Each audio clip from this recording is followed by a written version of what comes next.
hemoglobin yang di bawah normal.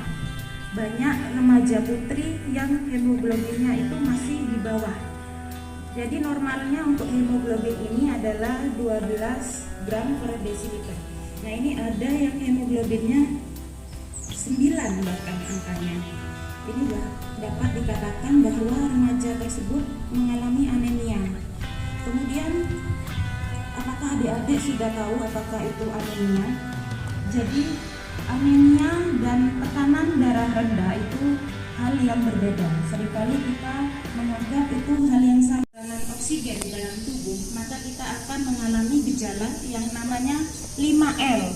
Mungkin pernah dengar ya namanya 5L. 5L itu adalah lemah, letih, lesu, lelah, dan lalai. Nah, ini gejala anemia. Selain itu juga kita akan sering merasa pusing, sering mengantuk, kemudian juga sulit berkonsentrasi dalam belajar.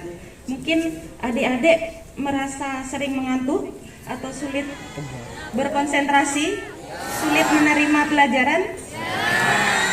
Hati-hati, itu mungkin pertanda bahwa adik-adik terkena anemia. Nah, seperti itu.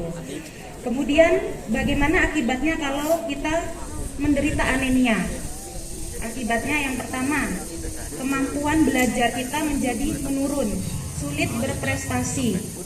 Kemudian yang kedua, mengganggu kegiatan kita sehari-hari.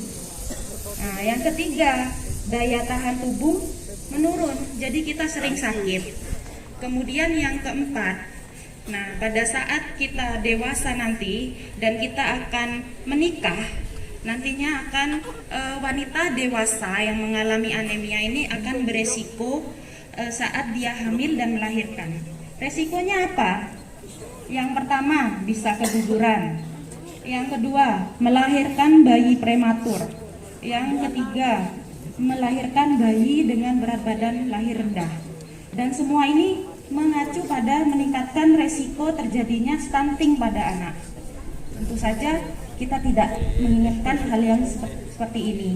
Meskipun pernikahan masih lama dan jauh untuk adik-adik, tapi untuk mencegah anemia ini harus dicegah sedari dini, sedari remaja. Karena hemoglobin yang baik itu tidak dapat terjadi dalam sekejap. Jadi kita harus mengintervensinya dari remaja, seperti itu. Jadi dampak dari anemia ini begitu besar. Kemudian begitu melihat dampak yang ditimbulkan dari anemia ini, kita harus tahu penyebab dari anemia ini apa saja. Yang pertama, asupan gizi yang kurang, seperti protein, zat besi, asam folat. Nah, ini biasanya remaja-remaja kita seringkali diet, masa pubertas, ingin kurus, jadinya diet, sehingga dalam mengkonsumsi makanan tidak seimbang dan cakupan gizinya kurang, seperti itu. Kemudian yang kedua, bisa diakibatkan dari pendarahan, seperti menstruasi. Nah, sampai sini sudah jelas bahwa yang memiliki resiko yang tinggi terhadap anemia adalah remaja putri, karena setiap bulannya mengalami menstruasi. Nah, maka dari itu adik-adik remaja putri kalau diberikan tablet tambah darah wajib untuk diminum. Nah, setidaknya minimal 1 tablet 1 minggu, karena wajib untuk hukumnya untuk remaja putri. Kemudian jangan sampai dibuang atau disimpan. Sayang sekali, karena itu untuk kebaikan kita semua, kebaikan untuk adik-adik sendiri, seperti itu. Kemudian sekarang sudah mengerti kan bagaimana dan mengapa kita harus mengkonsumsi tablet tambah darah. Begitu pentingnya tablet tambah darah untuk dikonsumsi.